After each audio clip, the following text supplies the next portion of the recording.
Are है ना English में, ड़ नहीं है.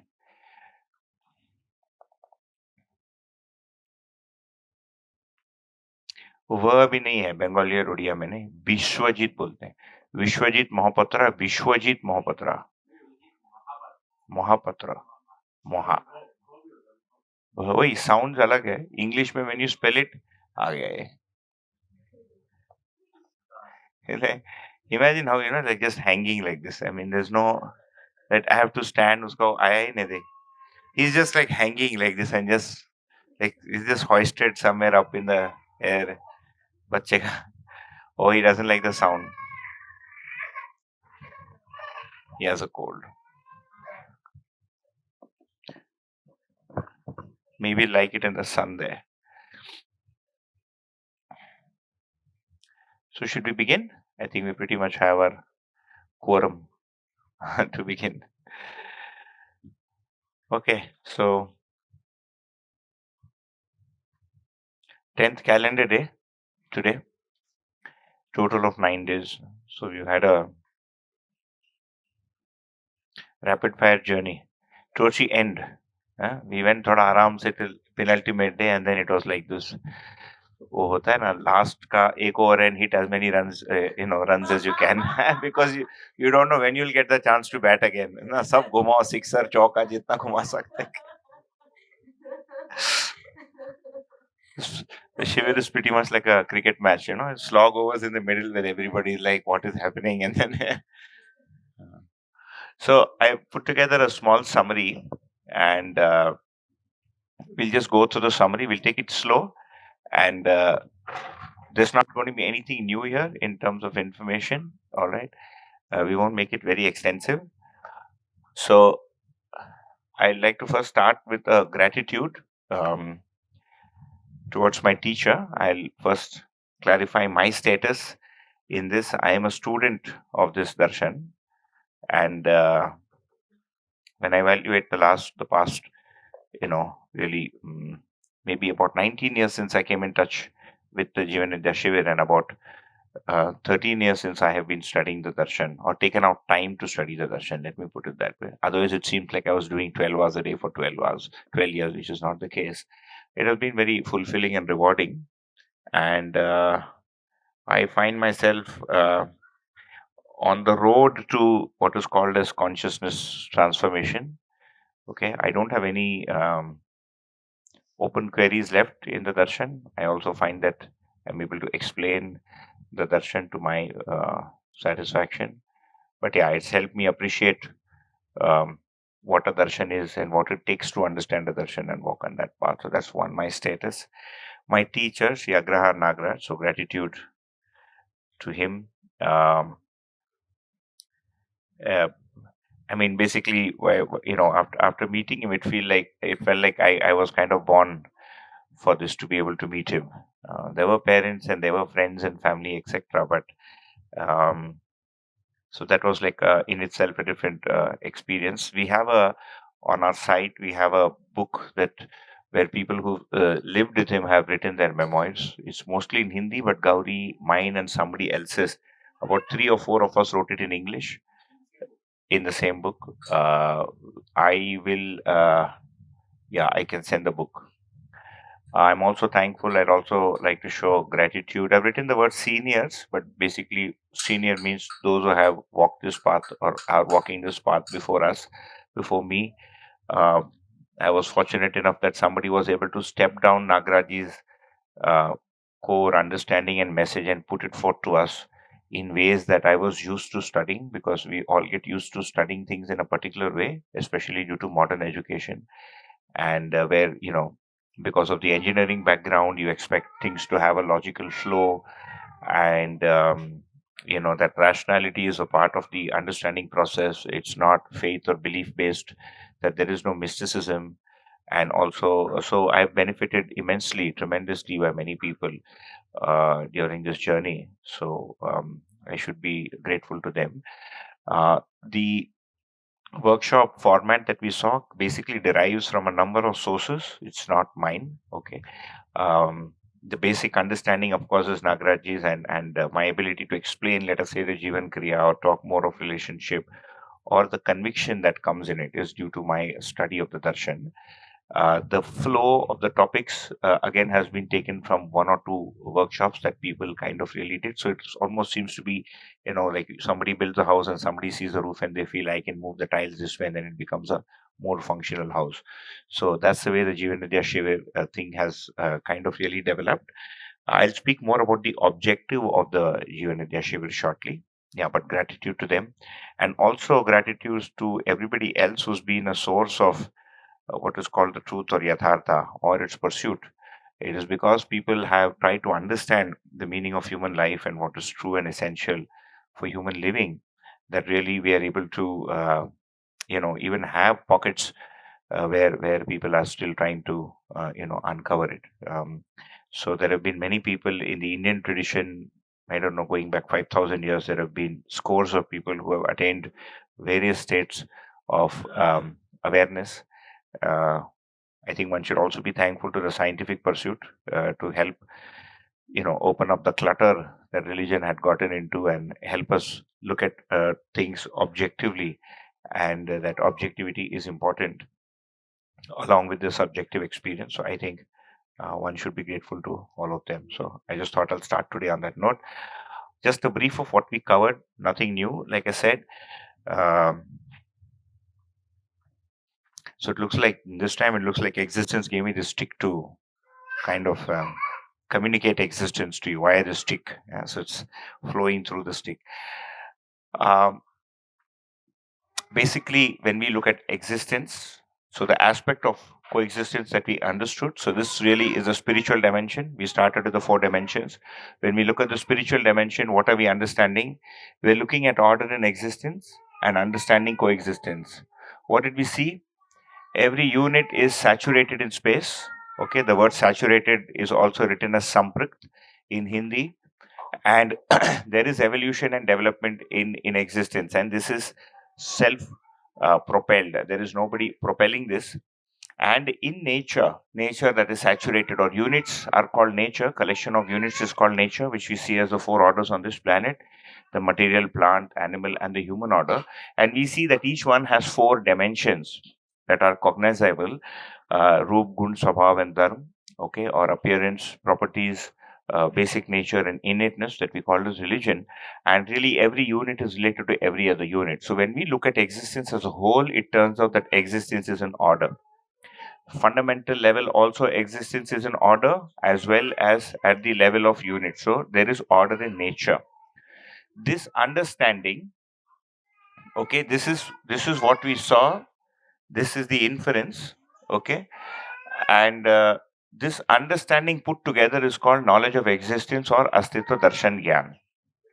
All right.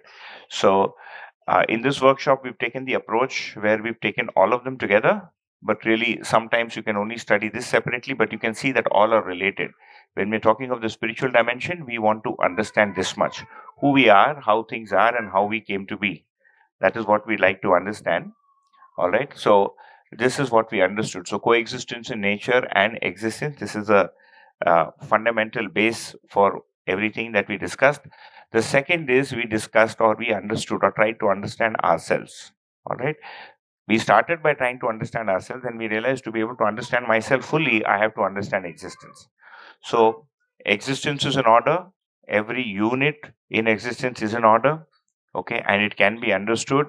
When I look at myself, it turns out I am, or the human being is a combined form of the conscious self and the body. All right, and the activities in the self, in myself, are interrelated to each other and can be in harmony. So this results in harmony in myself. So by understanding the order or harmony in existence, I am able to be in order. This is really the central message of the Jivan Vidya workshop. I mean, one of the central messages. And there can be order with the body, and there is order with the body because the self is related to the body. So the body is not an impediment to the understanding of the self, it's actually an aid.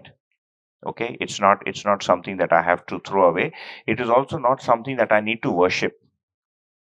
Yeah, worship as in, I it's not that all my needs will be fulfilled inside the body. वो नहीं होने वाला है. Some needs will be fulfilled, but really my needs are going to be fulfilled in the self. So really, the one of the core messages is we need two different programs for this, very distinct programs. Yeah. So this put together gives us order in the self and order with the body. This is called knowledge of self. This is also called Jivan Gyan.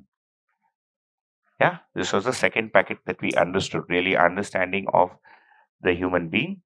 And what is left to understand? We have to understand our living. So the behavioral dimension with human relationships and the material dimension, which is my interaction with nature. Right from coffee to the plants that I like, to the hills that I see, and the nice sunset. This is one dimension of my life and experience. And we spoke about this since day one. And really, when we look at order with people and in society, we see that every human is related to the other human in a very definite way. There are definite values or feelings in each one of these relationships, and overall, and put together, that gives order in family and order in society. And when we look at nature, we've already seen the nature, or we've already seen by now that nature is already in harmony. So I want to be in harmony with nature. There is an inextricable relationship that I have with nature. And if we are able to fulfill that, then we are able to ensure order with nature. So in three blocks, that really is a core message and understanding. And as you can see, it's pretty straightforward. There is order in existence. I understand the order in existence and order in myself. That's order in myself. I live with this order with humans and with the rest of nature. This is called knowledge of human conduct, or Manvitapun Acharan Gyan. When we expand this, it goes into those 30 values and things like that. You remember that you may recollect, vague recollection, not remember. Okay. And also, when we look at the relationship with nature, then we see it as utility and us being able to be complementary with nature. So this really was a summary of the content that we covered in these 8 days. What does that mean? Very simple. We understand the why and how of all there is. This is called understanding existence. We understand the why and how of ourselves, which is understanding myself. I hence understand how to live with all there is. This is knowledge of human conduct. So, knowledge of how to live. So, if you write it in another way, this understanding is also called existence based human centric contemplation. This way of looking at reality, right, where we are keeping existence as the base, where knowledge of existence, the knowledge of the self, and the relationship of myself with existence is what comes in contemplation. So, this is in Hindi, it is called Astitva Mulak Manav Kendrit Chintan. Keeping existence as the base, I understand myself and my relationship with the rest of existence. To date, we've had God centric systems. That is the other option in this. What have we been used to so far? We've Ishwar Kendri Chintan. No? So there is Rahasya Mulak Ishwar Kendri. We have mysticism based, God centric contemplation. So the basis is mysticism and everything is attributed to God. That has been one way of looking at things. And the other way of looking at things has been instability based, material centric thinking. That is called materialism. I can type it here in case you didn't catch the words.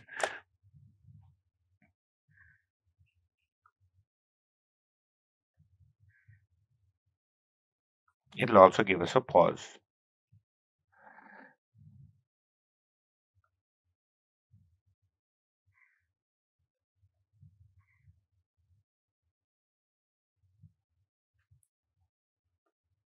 Let's just have another slide. So, what we say as tradition is really mysticism based, God centric contemplation. Okay? What we are calling as modernism is instability, indefiniteness based, material centric contemplation, or matter centric contemplation, but really material because we're used to the word material. And what is the alternative that is being proposed here? Is existence based human centric contemplation equal to knowledge of existence plus knowledge of conscious self plus knowledge of humane conduct. Yeah. So the world is here today. So there is a big bang, and we don't know what will happen, and everything may go back to chaos. Or the world is here. Some part of the world is here, one part of the world is here. Here it is saying God will come save us. We are fighting with each other on whose God is bigger and whose God came first, and so on and so forth. Yeah. Then we are hoping that God will save us, and of course that this is the Kali Yuga and so on and so forth. So we are 4 lakh years old. Somebody says we are 5,000 years old. Somebody saying we are billions of years old. So this seems to be the progress in human way of approaching understanding ourselves. And the third one that is being proposed here is is existence-based human-centric contemplation. I won't spend too much time on the slide, otherwise it'll again get heavy. Just put it there and leave it for you to reflect on. We already saw this, so it's basically a blow up. We have to do two things: understand coexistence, live in coexistence. When I open up understanding coexistence, it becomes so much. And really, this part is very small. Knowledge of existence, space, units, and the 4 dimensions. Done. Knowledge of self, there are 10 activities. What stops me from looking at the activities? Myself. If I'm not interested, I see less. If I'm interested, I see more. So it's called priority or pratmikta. If I'm interested in the frogs, that's going to look bigger in my life. Samosa, that's going to look bigger. Money, that's going to look bigger. Myself, then that's going to look bigger. And then I also understand how to live with people. Once I do that, I go ahead and live in family and society. So that's a net summary. Yeah, Mike ले लीजिए.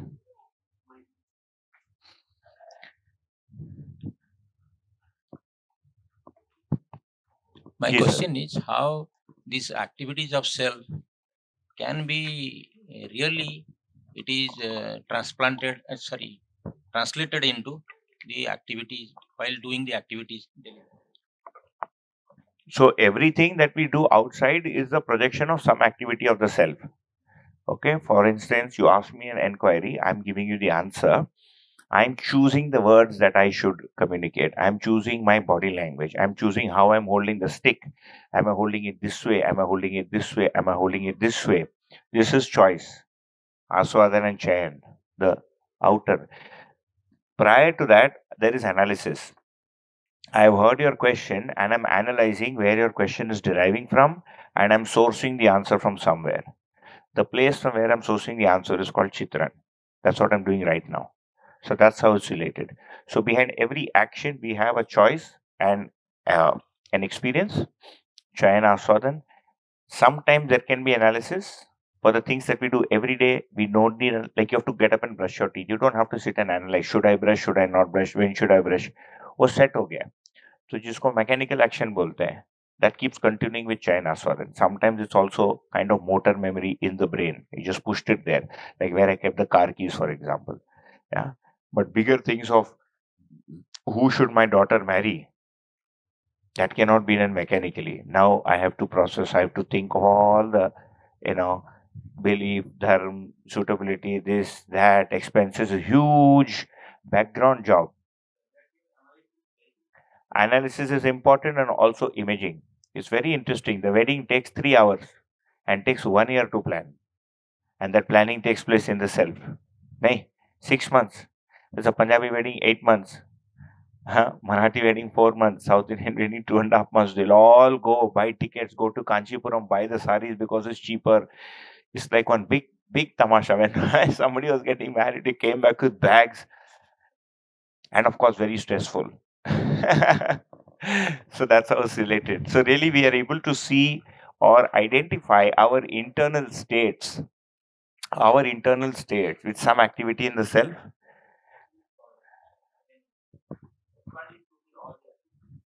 हाँ वहां पर है ना. So all the activities are expanded there. If you expand all the activities, you'll have to sit for another 5 days. One day per activity. This one. This one, this one, this one, this one. So in the Shivir, we took the bottom L shape. We gave an introduction of this. Okay. The next level of the session. So this is incrementally opened up. But right now, if you see the expansion, we have this tasting. We have tasting and expecting. We have weighing and analyzing. We have contemplation and visualization. So today we understand up to visualization. We use the word contemplation, but we may not have contemplation. And some of the activities, like in the weighing, if you see, we have these 6 drishtis or views: likes, health, profit, justice, religion, truth, which determines how we see the world, how we see ourselves, and how we live. So the different people in the world can be understood as a combination of these 6 drishtis within these 4.5 activities.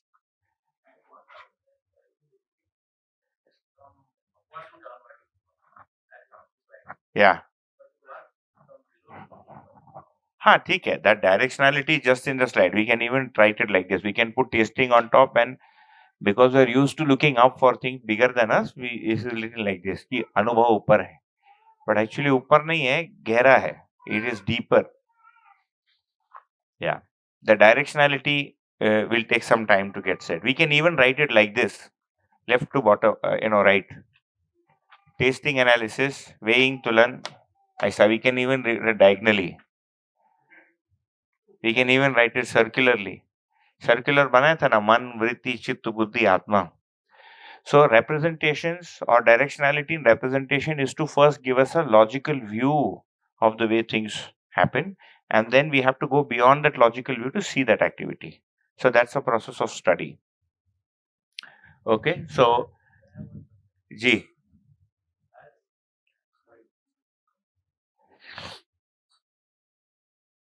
Tulan, you have listed 6 kriyas. Yeah, 6 drishtis. Yeah. Previously you had mentioned some dots in both. Yeah, that's there in the text. We Sir, can. Are there again drishtis? No, they are not drishtis. They are aspects of both. For example, One is called Astitva Bodh, okay, and the second is called Anand. And on this side you have Dhi and Dhriti. Yeah, so that Anand comes there.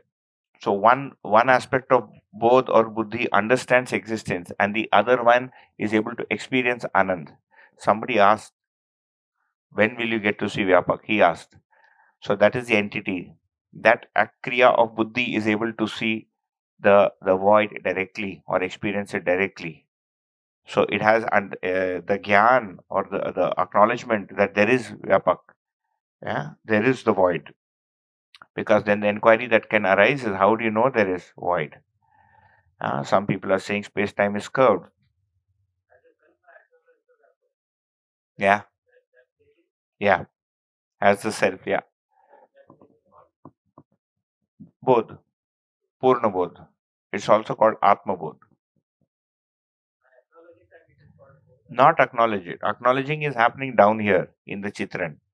I know I am able to recognize that it is there. Okay. Here I have knowledge of it. After that, I can never be separated from it. I'm always in it. That is both. Okay. So we've already seen this, so I won't belabor it too much. So where are we? This is called underdeveloped consciousness, and we have to move to developed consciousness. The plane of living is called animal and human consciousness. If you look at the activities in the self, in animal consciousness, only 4.5 activities are able to express themselves properly. The other half are diluted or deformed. In developed consciousness, 10 activities in the self function. What is the level of understanding? We have partial understanding or wrong understanding, and we live with certain beliefs. Here we have complete understanding, and the beliefs or assumptions are aligned with knowing. So the assumption becomes based on knowing. This is called living with imagination. This is called living with knowledge. What are the dimensions of reality we can know using this? As this level of cognition, this level of understanding, you'll only be able to see Roop and Gun. So if I'm going to use all the 10 abilities to know, then I will be able to see the Swabhav and Dharma also. नहीं तो दिखता नहीं है. Yeah, it's like I shut my eyes, I can't see this aspect of the world. I can figure out what the other senses are doing. So it's almost like we're half blind. Inside, not outside. Externally we can see, but we're actually half blind. Out of the four ways of seeing, we are only conversant to two, and we have projections about the other two, which is really, the cause for all the gitch that you see in the world, which is why there are so many religions, so many options, and so on and so forth. The perspectives here are called life, health, and profit, and relative or assumed justice, order, and truth. Here it is the full one. So, what is the state of being as a result of all this? Internal conflict against what is naturally acceptable, here living in harmony. And the result is all this, right? Momentary pleasure, happiness and peace, and unsure and indefinite living. Okay, and we're not able to recognize all the relationships in the same way all the time. What happens here? Everything just gets sorted. So the indefiniteness, and the continuity and the balance in it is ensured. So that's just to give you like a glimpse. We did this yesterday. So how does this lead to a better world? By having knowledge, wisdom, and science, I am able to live with human conduct. I mean, this put together is called human conduct. When I live in family and society, it leads to a better family. A better family, set of better families lead to a better society. And finally, we have an undivided human society. There are 5 dimensions that we work in, that is called education, health, production, exchange, and justice. Okay, so that's like Ministry of Education, Ministry of Health, Ministry of Heavy Industries and Agriculture, Ministry of Banking and Finance, and Ministry of Law. आज है ना, वही है ना? So we need these 5 dimensions to live, but all of us know or don't know what is happening in these ministries, and here a resolved person is able to work in this. This leads to universal orderliness. So this is the vision of this darshan. Okay, along with it, so these are the systems that we need to work for. Along with this, we have humane culture and civility, which is called Sanskriti and Sabhyata. That will also have to change, because today our Sanskriti and Sabhyata, culture and civility, is driven by beliefs or by knowing. Driven by beliefs. So when we are celebrating Dasara, somebody else is celebrating, whatever. And when they are celebrating whatever, we are doing something else. So even the cultural systems that we have today, hamare tyohar, our festivals are driven by some archaic belief, all right, which doesn't stand water. So nobody had 10 heads with one central head, to remove the other head, and then, so things like that. So, and then we will also need a universal human constitution, completely new set of law frameworks and human constitution and code of ethics. Okay, so we started with Yan. When we live, we are able to ensure this as an individual person, and then going on, it expands to the world system. So that brings us to an end of the content that we covered in the 8 days. So no more theory. Okay. About this session, what is the objective of the Jeevan Madhya introductory workshop? We already covered this. For qualitative improvement from animal to human consciousness, for evidence of human living with complete human conduct and humanness, this leading to undivided human society and balance in nature. Okay, so that's the ultimate vision of the Jeevan Vidya, understanding itself. What is the objective of the introductory workshop? So really, it was to be able to communicate this, and perhaps in your feedback, you can let us know whether you feel these objectives were achieved. Number one, communicate that there is coexistence, the fact that nature is in order, that there is Jeevan, which is a conscious entity. It wants to be happy, peaceful, contented, etc. It is currently in awakening progression, where the knowing and happiness is partial. It needs awakening, and this is the staging of awakening. It will go from 4.5 to 5, then 5 and 6 will occur, then 7 and 8 will occur, and then finally 9 and 10 will occur. So this part also suddenly doesn't happen like a laser beam. And I'm a paddle zoop and like ejection from an aeroplane. This is called awakening progression. As this happens, we are able to live with human conduct in the family. We are able to contribute to society. And this awakening needs further study. So the objective of the Jeevan Vidya Shivir is to be able to communicate this, over a period of 6, 7, 5, or 10 days. So simple. The workshop is a beginning, it is not an end. If one wants to continue, there are 3 possible designs or approaches to the introductory workshop. I thought I'll share this with you, because if you go and attend somebody else's, You shouldn't be whatever lost as to why some aspect is being covered differently or somebody else covered something else. To achieve the aforementioned objectives, yeah, there have been three approaches so far, and there can be three approaches. The first popular one is what offers what is called a therapeutic value. Yeah, it's like a head massage. Feels good. And then one feels, I want to know more of how to do this massage myself. So, what is it for? This is generally for those of us who are experiencing issues in living. And what does it offer? Improves our sense of money and things. We feel more prosperous. It helps us to improve and repair our relationships and be at peace with social ills. Many of us are very troubled by what happens in society and we cannot understand it. So it helps us become calmer and it helps us to redirect our energies and expands our living. So, what is the approach used in these shivers? It is a 4 levels of order approach. Understand the self, understand the body, understand family, understand society, understand nature. 4 levels, 6 levels. This is one, uh, a kind of way in which the Jivanadya Shivir is offered. The second one that is offered is one that offers a wholesome view to live. This is typically for those of us who have issues resolving the world or parts of the world.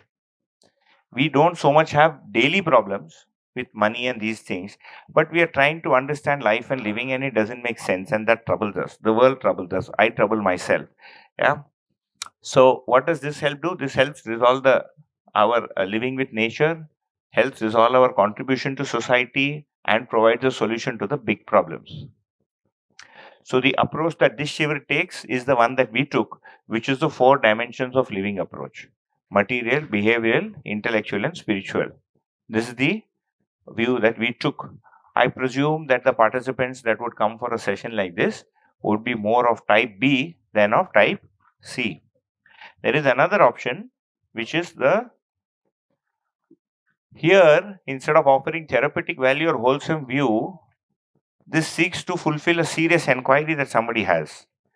Yeah, my pain is not the fact that society is like this, or I don't have enough money, or my wife doesn't listen to me. My pain is I don't know who I am. And that is a basic fundamental question driving me. And I'm looking for those answers. So, what does this workshop do? It addresses people for whom, or all of us who have existential issues as the primary motive, as a primary thing that I would like to have.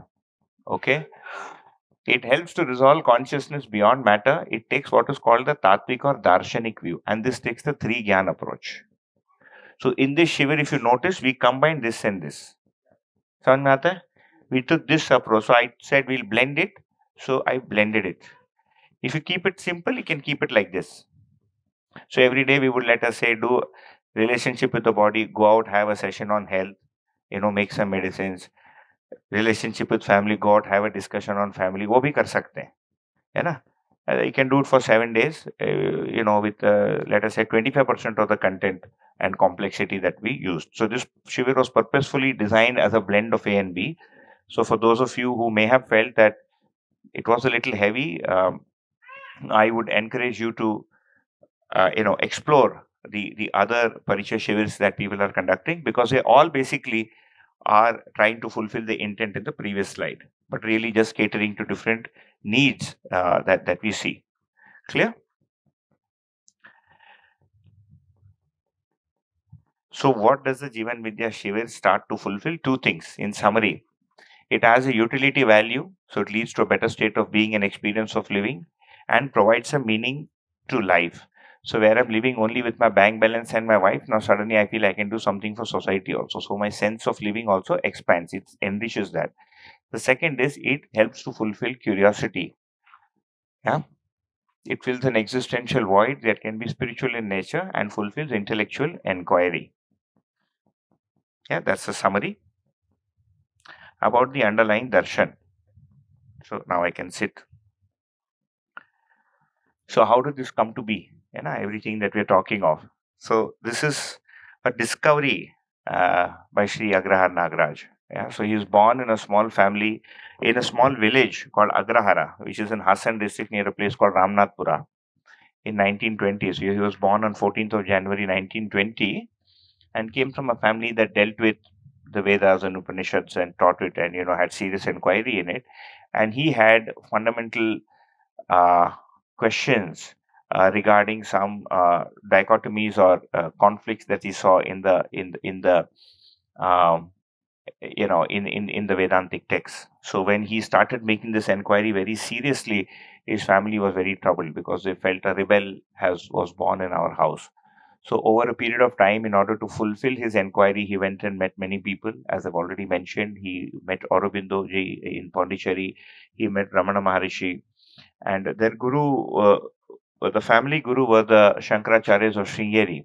So he took his inquiry to him, and he was basically said that he needs to, uh, you know, uh, this is 1950 again. This was 1940, 25, 1935. So he was told that you will get the answers in a state called samadhi, which in the Indian thought of inquiry, Indian system of inquiry, is the penultimate state. The word samadhi also occurs in Buddhist texts. Okay. Again, there are different views of what is samadhi, different stages of samadhi, different versions of samadhi. Okay, let's just say this is the real samadhi, for simplicity's sake. The final one, the biggest one. So he arrives in Amarkantak, which is the origin of the river Narmada, and from 1950 to 1970, pretty much, he does sadhana for 18 hours a day using a method called the Agam Tantra Upasana method, which is one of the methods to attain samadhi.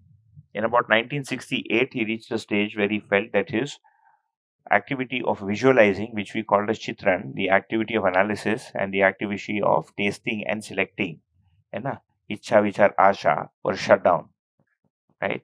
So there is no sense of the body. So if we want to imagine it, the closest we can is imagine you're in a state of deep sleep, gehri nidra.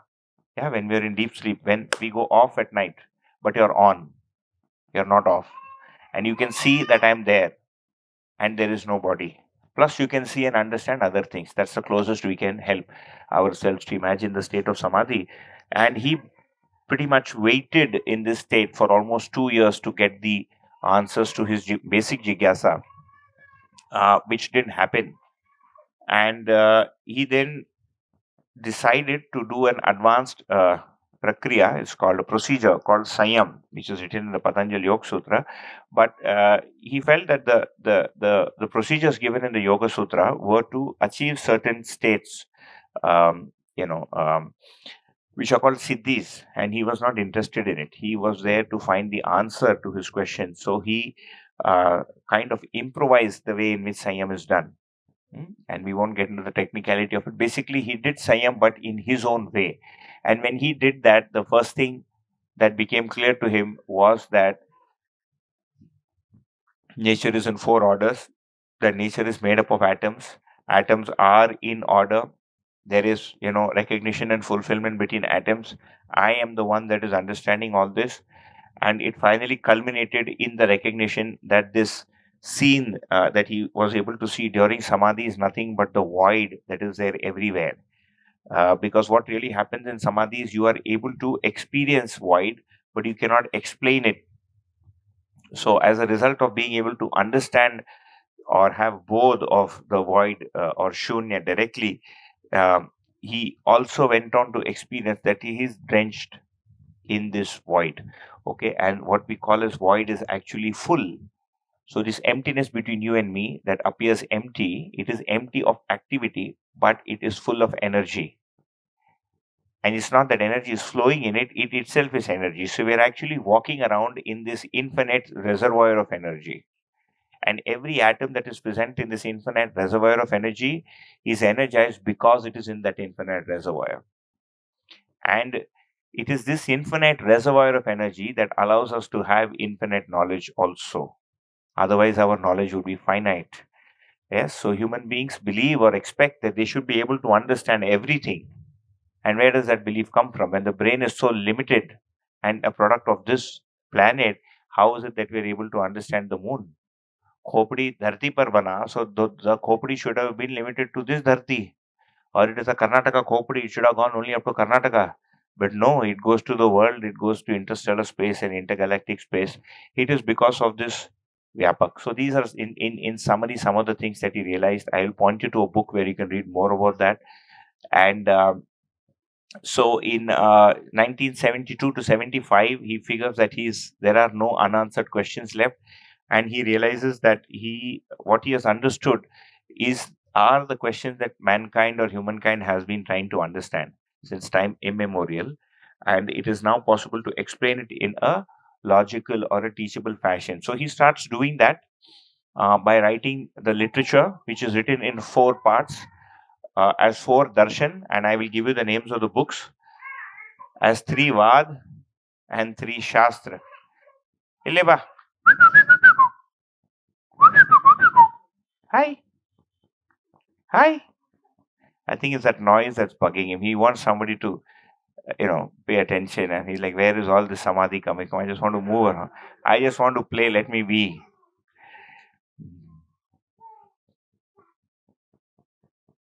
That noise, gunjta hai na, it kind of reverberates. That's probably what bugs him. Bugs his brain. Yeah, now he's fine. Maybe that'll buy us 2 minutes. Every 2 minutes, I think he'll just look at him and pay him some, give him some attention. And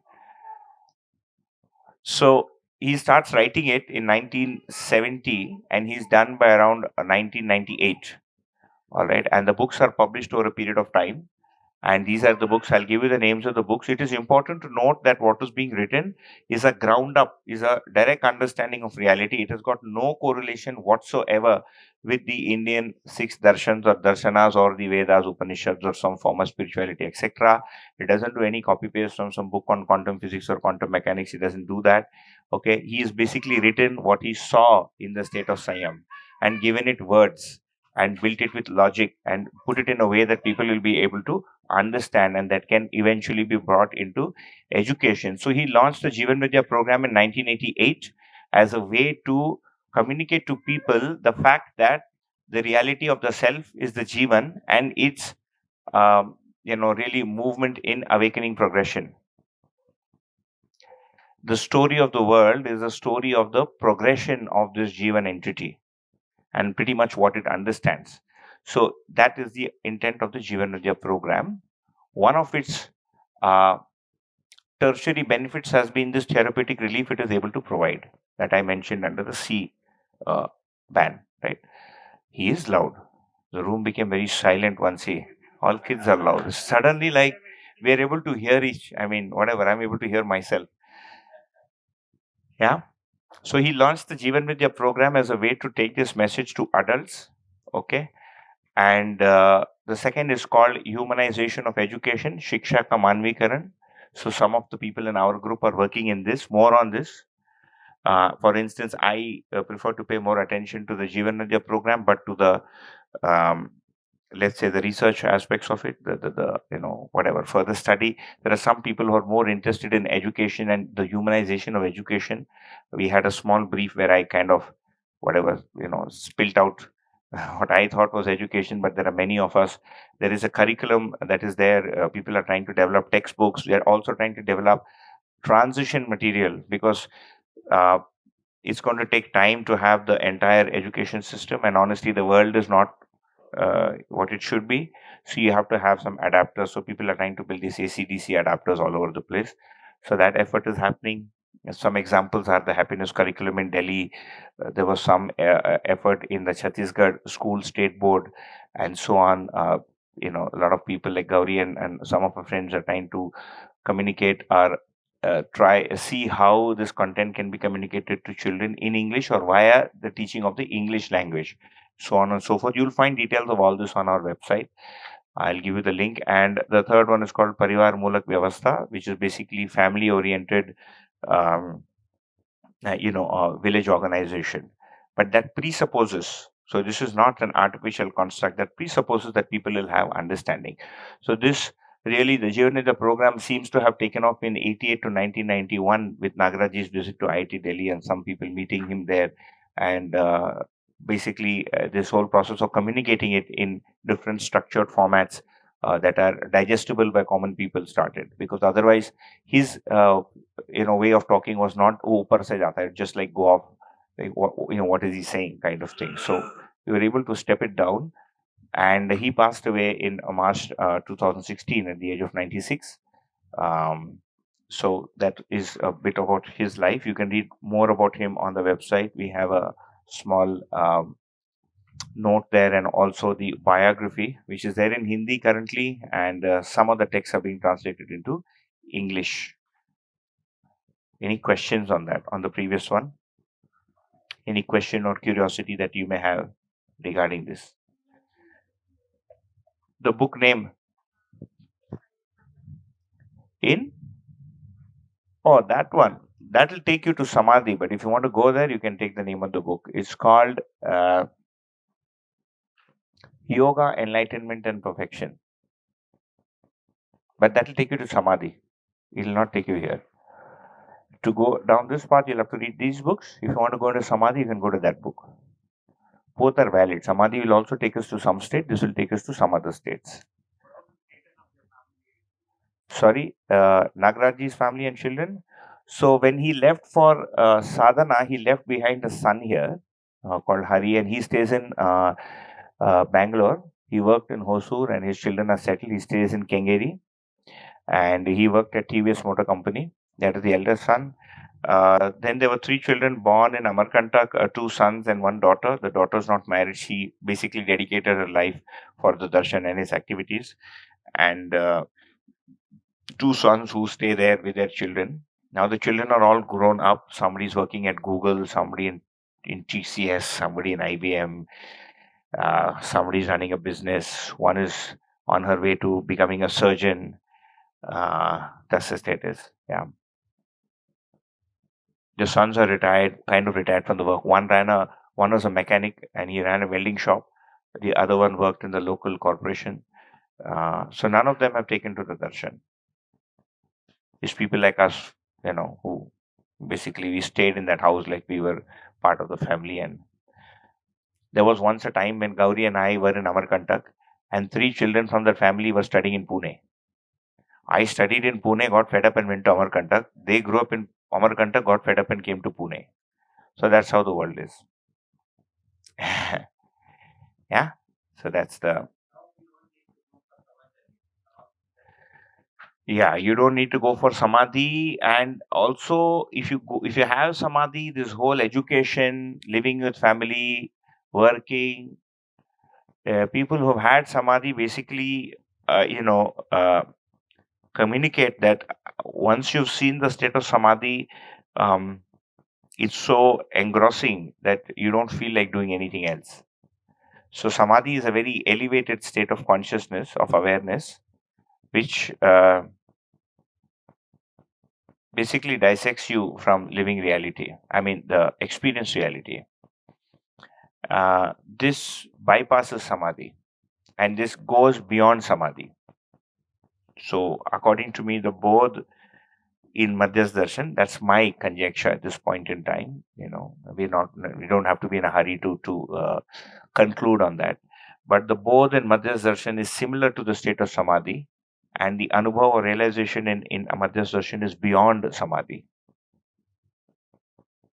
And the pratiti or avdharana or pre-formation in Madhyas Darshan is before samadhi, but in which all levels of reality are cognated, and all curiosities are fulfilled, and all problems are resolved. So that's called samadhan. So really what the darshan does in one way, since you inquired about samadhi, is if this is samadhi, it is helping to make a very, let us say, the awareness state of samadhi. It talks of, is able to provide us a very clear path to be able to live our lives without denying the world, achieve this awareness without denying the world and without conflicting with it, in a way that can be taught on the one hand. Okay, so this whole world makes sense now. We're not denying it. Yeah, Maya hai, yeah, Gayab hai. That's not happening. Everything exists. It makes logical sense. You can live. You still get to eat. You don't have to wake up at 2 in the morning and try to meditate and hang upside down. You don't have to do all that. So that's the Adhyan Vidhi. And on this side of Samadhi, it opens up the true nature of where consciousness came from, and the true nature of the void as basically material and conscious nature saturated in space. Samadhi basically is a state in which you experience that this is gone and something exists and I am there. That's Samadhi. What Madhya Session is able to do is resolve this I am there and something exists, but what is this something? And how am I related to this something? Yeah.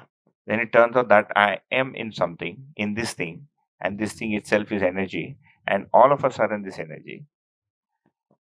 And we can live while understanding all of this and after understanding all of this. So pretty much what you would want to call as a upstream, upstream and downstream resolution. Yeah. After understanding or after having this, so how was this relationship in the family coming back and what was his everyday? So his everyday living, they say that so by the time he has Sanyam, he's 72. So during Samadhi, the children say that during his sadhana, he played a lot with them. But because he was in sadhana for 12 to 14 hours a day, he could not go out and work like a householder. So his wife would do the work. But the daughter says that he would spend a lot of time playing with them. And he would also farm. That is during the sadhana time. So he eked out his own living. But those days, what they ate rice and kodo millet, with some vegetables, no tomato sauce and ketchup and topping and all that, right? So life was simpler. No phones, you know. So uh, during the period of samadhi, what happens is all the jivan kind of folds up into the buddhi, and so there is no desire thought or so if you're eating, so people say that after samadhi, when people who've seen him during that time, let's say he's eating food and suddenly his hand has taken the morsel and it just stopped. He's not aware that he has to complete that and eat it. So that's the state that he was in for 2 years. And then when he decides to do Sanyam, when I say he decides, one part of him is deciding. And I remember that now we are a collection of 5 parts. Yeah. So one part of him is one part is eating, one part is thinking, one part is deciding to do Sanyam. So it's you can think of the Jivan as a 5-headed octopus, like an octopus with 5 tentacles, with different suction of different. Yeah, if you want to imagine it, something like that, which can be a little weird to think of yourself as an octopus, but yeah. But really, after that, he is back to normal. So then he's realizing these values. He sees that there is trust. He sees there's respect. He sees there's affection. He's recognizing these 7 relations. So he's living out this Manvita Punacharan that we try to explore. That's what's happening after Sanyam. And he continued to do that till the end. So then he becomes a father. He becomes a grandfather. The grandchildren are playing with him. It's the whole thing gets reset. The child is running with a Maggie packet. He catches us. Where are you going? She tries to hide it from the grandfather. They're playing with him. They're pulling at his hair, and he's so until Sanyam, of course, you're barely eating. I mean, up to Samadhi, you're eating 40 to 80 grams a day. 40 grams a day is what is given and the initial 2 years he doesn't eat at all to try to see whether he has a fear of death. So he is eating only roots, and the family is also eating only roots. And then of course there are a series of stories, and then they get rice, but many times they're just having boiled tomatoes for dinner, sometimes only hot water for dinner because there's no food to eat. So that's how he is up to samadhi. And because he's an expert in ayurveda, once he does Sanyam, he realizes this is not the way to live. That virakti vidhi sadhana was for samadhi, but now this is a totally new answer and is a totally new way of living. So he then starts developing his samriddhi, his prosperity. He starts practicing agriculture on a larger scale, up to 15, 20 acres of land that people had gifted him. Those days they would just gift you 20, 30 acres. Now nobody's going to give you 30 acres. But those days, the villagers just gave him 30 acres saying this is extra, just keep it. And he also starts practicing Ayurveda. He was an expert Ayurvedic practitioner, so he was able to fix cancer and kidney cases, muscular dystrophy, which I've seen. He helped my grandmother survive for 10 years after stage 3 cancer. Okay. So he starts earning using medicine. So then the house becomes bigger. It gets a TV, it gets a refrigerator, he gets a Jeep. He bought a Jeep before I bought a Jeep after Samadhi. Mere ghar pe, my father was a joint director. We didn't have a car, and this man sitting there had a jeep in Amarkantak with money from, and he starts having coffee 3 times a day. Basically, like a normal, like a middle class Mysore man. He's having tindi. Breakfast is idli, vada, dosa, chutney, sambar. He's just a normal man. Because if you have gyan, doesn't mean you have to show your, innards and not that scene. Like a well built, sturdily built man, very strong, muscular. Even at 84, two of us would climb onto his shoulders and you could not like press it down. And yeah, so if you look at him, he would look like I don't know, a bank manager from Mysore. He's having snacks in the evening, having a nice meal in the afternoon, nice meal at night, um, greeting visitors, talking with them, writing books. Yeah, and giving us the tight treatment when needed, all of it. So you can see all the 7 relationships he's able to fulfill. He is a teacher, he's a father, he's a brother, he's a husband. He got scolded by his wife after Samadhi and Sayam. So wives hold that, that authority. तो क्या हो गया, तेरे को समाधि हो गया तो मैं तेरी पत्नी हूँ, ले, है ना? So, so that we've seen that happen. I mean, I saw it when I'd gone once, and his wife was giving him his, like, हमारी पत्नी हमको ढांढती है, and he was laughing. So yeah, he had a brain stroke in 2014, and then he forgot. So during his sadhana, he forgot Kannada. His Hindi was very fluent. He was secretary of the Karnataka Hindi Parishad, Sahitya Parishad, back then in 1944. And then after 2014, he forgets Hindi and he switches to Kannada. So last 2 years, he was only speaking in Kannada. So Gauri was a translator for all of us. There would be some words of Hindi here and there. No. He and his wife spoke in Sanketi. Sanketi, they are Sanketis. Huh? No. Sanketi is a language, it's a dialect. Sanketis are a group of people in the Hassan Mysore region who migrated from. They're basically people from Tamil Nadu who migrated around 700 years ago, and they passed via the Kerala border via Coorg and reached Karnataka. So the dialect contains 40% of Sanskrit, 20% of Malayalam, 20% of Tamil, and 10% of Tulu, and 10% of made up words. Approx. They don't. So it sounds like Malayalam. Sometimes it will sound like Tamil, but there is Kannada in it. You can catch some words. Yandram, Vandram, Pondram, that's how it sounds. So you can look it up on the internet. I mean, it's a dialect. Yeah. Yeah, you can do that. Yeah, you can do that even in advanced states of dhyan. You don't have to wait for samadhi to do that. That happened with Nagaraj. Yeah. One day he was sleeping, he says he was doing his sadhana and he said, मैं शरीर से निकल गया. That's right. He's just sitting and talking, we're having coffee. And he's like, एक बार 1961 में हम साधना करता रहा, मैं रात को सोने गया और मैं देखा मैं शरीर से निकल गया. That's it. As simple as that. No, that ऐसा हो गया, this happened. Nothing. You just said, I said, what? He said, nothing, निकल गया, वापस आ गया. And that's it.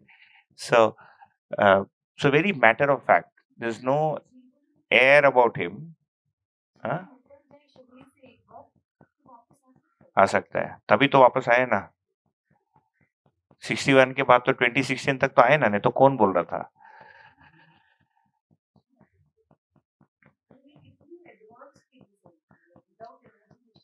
है ना, तभी तो इमेजिनेशन के परे है. इमेजिनेशन तो चित्रण में खत्म हो गया, ये चिंतन से शुरू हो रहा है. If you want to get out of the body, you have to get into चिंतन एंड अ लिटिल बियॉन्ड. हमारा डेवलपमेंट चित्रण तक है, चित्रण में इमेजिनेशन में आता नहीं. चित्रण, चित्त का चित्रण, visualisation, contemplation.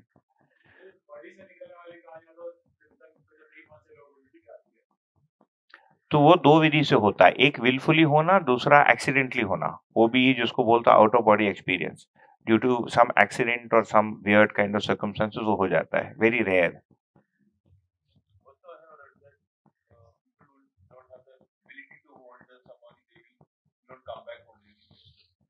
Yeah, so it's not just ability. Some people who don't want to come back because they say that that state of being is so intoxicating that everything else feels very pika after that. It's like I've had a strong cup of coffee and then you give me tea. Why will I have tea? I mean, it's so parallel in this world. Holi के चावल दाल क्या को माल खाने के बाद फिर कौन खाएगा इसको? So it's like that. So, but here what we're saying is, remember, first day, day one, first day, first show, comprehensive happiness. We don't want only Ananda. We didn't start the workshop saying we are all born to have Ananda. No, we want Sukh, Shanti, Santosh.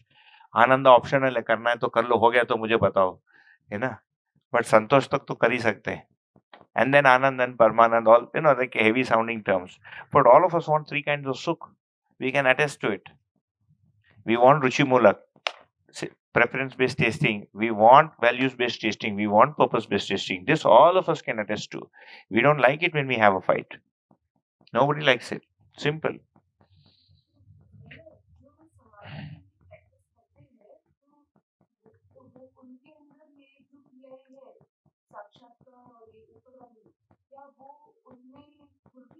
हाँ, तभी तो समाधि होता है. बुद्धि तक, समाधि बुद्धि तक जाता है. हाँ,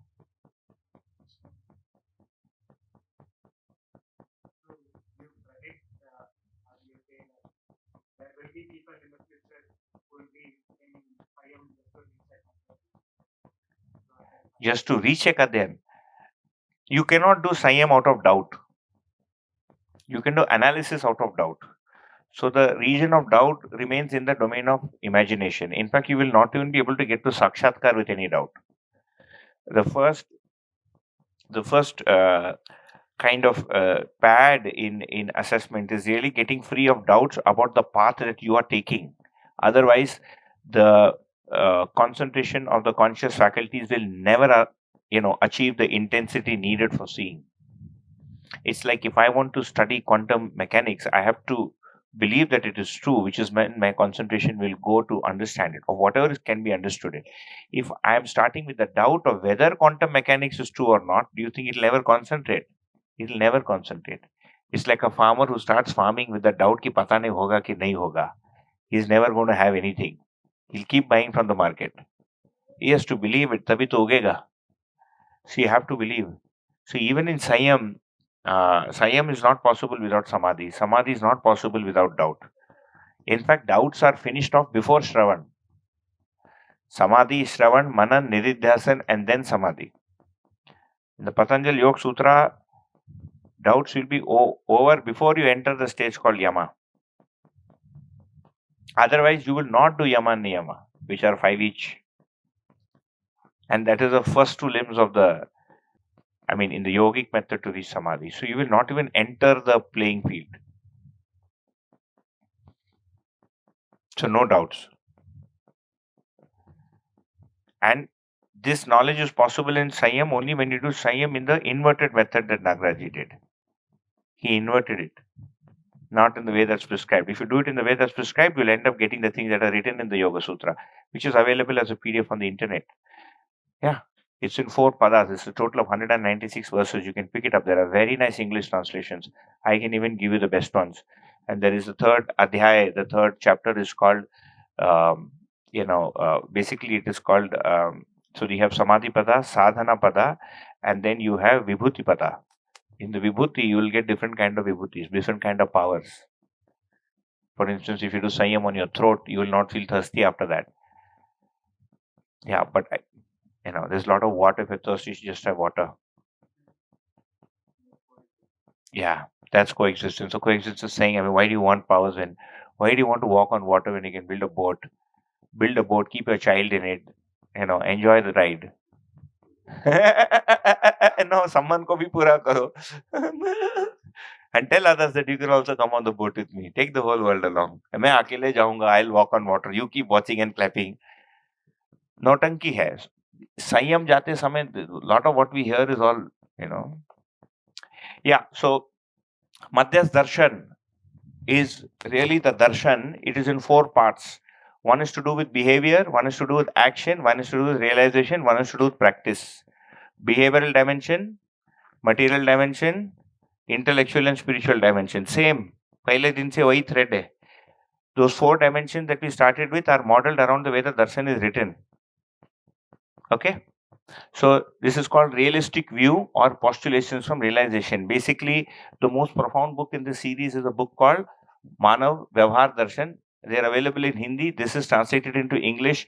This is undergoing translation. This is undergoing translation. This is undergoing translation. Again, translations are approximations. Okay. But for those who cannot have Hindi at all, it's a start.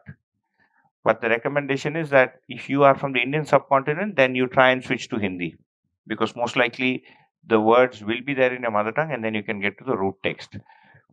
My guess is we'll have to wait 50 to 75 years for really, really solid and stable English translations. That's my guess. I'm hoping to do one, but after I retire, after like 60 or 65. So, but yeah, some of my friends are doing it. The second is called coexistential thought. This is called Saha Astitwad. It's also called dialectics. So those of you familiar with philosophy and the terminology, it's called dialectic, which is basically based on what I saw in the darshan, how can I explain it? So there is one book called Resolution-Centric Materialism, Behavioral-Centric Public Discourse, Janvad, Realization-Centric Spiritualism. Okay, again, material dimension, behavioral dimension, and spiritual, intellectual plus spiritual dimension. So you will not have any trouble reading the book if you do the workshop in this format. Okay, so these are 3 books. And then we have the Shastras in 3 parts: behavioral sociology, cyclic in economics, and human consciousness oriented psychology. Behavioral dimension, material dimension, intellectual dimension. So for every dimension there is a darshan. For every dimension there is a vada that explains what was seen, that justifies it. For every dimension there is a shastra that tells you how to live it. ये समझ में आता है? I'll explain it on that board. There is a darshan. Darshan means the actual view of what these 4 look like. That is darshan. Okay, I'm seeing that neem tree, so that is a view, that is darshan of the neem tree. Then I have the vad of these dimensions. Vad is, now I'm logically explaining to you why what I saw is correct and how it is correct and how in the past people got it wrong. That is vad, and why they got it wrong. Then you have shastra. How do I live in these dimensions? Clear? So that's Madhyas Darshan, and then you have a human constitution. Okay, like I said, I'd mentioned there's a universal human constitution. So that is really the set of the core 11 books. No, none of these are there in English. All of them are in Hindi, and it comes with its own dictionary. So you have to read the darshan with its dictionary. It's called Paribhasha Samhita. Luckily, we have an app now. We have a web app as well as a downloadable app, but it's in Hindi. But you can search in English, as in you can search in Roman, and it'll give you both the Roman text as well as the Devanagari text. So some of our volunteers are able to put together something. It's available on the Play Store. It's called Paribhasha Samhita, and also has a web app that you don't have to install. Got both. Yeah. So those of you who have Apple devices, iOS devices, will need the web app. So that is its own dictionary. Some of the books are available in Kannada, and if you bug Gauri enough, she'll translate the rest of them. Because the reason I said that is because there was no demand, it went slow. I mean, if she's the only one who's going to be translating and reading it, and even I cannot validate it, then, but if there are sufficient people, even if 4 or 5 people want books in Kannada, then there is a good chance that we can get it. And also it's, I mean, for the sake of sentiment, Nagaraji was a Kannadiga, so it only, behoves that we translate into Kannada also. Yeah, or definitely into Kannada.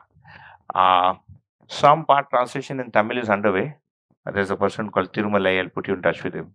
So he's doing it. He is conversant in English, Hindi, and Kannada, Tamil. Okay. Unfortunately for me, I cannot read or write Tamil. So why is it an alternative? It is an alternative because of conflict-centric materialism. It is talking of resolution-centric materialism. Instead of mystical spiritualism, it is talking of realization-based spiritualism. And instead of struggle-centric humanism, it is talking of behavior-centric humanism. These are the thinking that is available in mankind today, that we are actually in struggle, that spiritualism is mystical. You will get mystical experiences. This thing awakened, that thing awakened. I started flying. I don't have to eat. वो सब छोड़ के it is realization centric spiritualism. And materialism, as we know, is conflict centric. There is a big bang, then everything fought with each other, then they all started fighting each other, and then hence we all have to fight. That's one viewpoint that has been put forth uh, in materialism. When it comes to the codes of living, so this is called dialectic. This is code of living. So this talks of cyclical economics instead of profit-centric economics, which we're all aware of. Today's economic system is profit-based. So this is cyclical economics. We are talking of behavioral sociology instead of consumption-based sociology. So when we try and understand society today, everybody is eating or sleeping. Nobody is behaving. We are behaving to eat. There's no behavior happening. We're just like consuming. So it's a consumerist society. And psychology, again, the Freudian psychology is supposed to be desire based. So you can read up more on that later. Last slide summary. All the rows are now filled. We fill them one by one. We fill this the first day, then we fill the second day, then the third day, then the fourth day, and finally this. Okay. So you can read this at home, but pretty much in idealism, what is the world? Either the world is an illusion, or God is the truth, or God made the world, or the world arises from consciousness which is not God. In idealism, in materialism, it's saying the Big Bang caused the world. Here, coexistentialism is saying it is a coexistence of material, conscious, and spatial entities. Okay, which are active, and the 5 principles that we studied. Who am I? In idealism, I am is an illusion, or it is a jiva, or jivatma, or atma, or purusha, or soul, or I am not there. Okay, so I am not there is also I am is an illusion. That is called anatma in the from the Buddhist point of view. In materialism, who am I? I am the body or the brain, or I am in the brain, or I arise from the brain. So the notion of me is a projection of the brain. This is what scientists are trying to uncover today. Coexistentialism is saying I am a human being and the conscious entity is a jivan. And the conscious jivan with the body is put together called the human being. So what is the purpose of life? If I am as an illusion, then the purpose of life is to get freedom from that illusion. Correct? Simple. Or freedom from suffering, if God sent us here, or freedom from the cycle of birth and death. According to materialism, because reality itself was random, hence the purpose of living is also random. So your ethical and other choices, moral choices are really your personal subjective choices according to your religion or whatever you feel is correct. So you can basically do anything. Man is a social animal.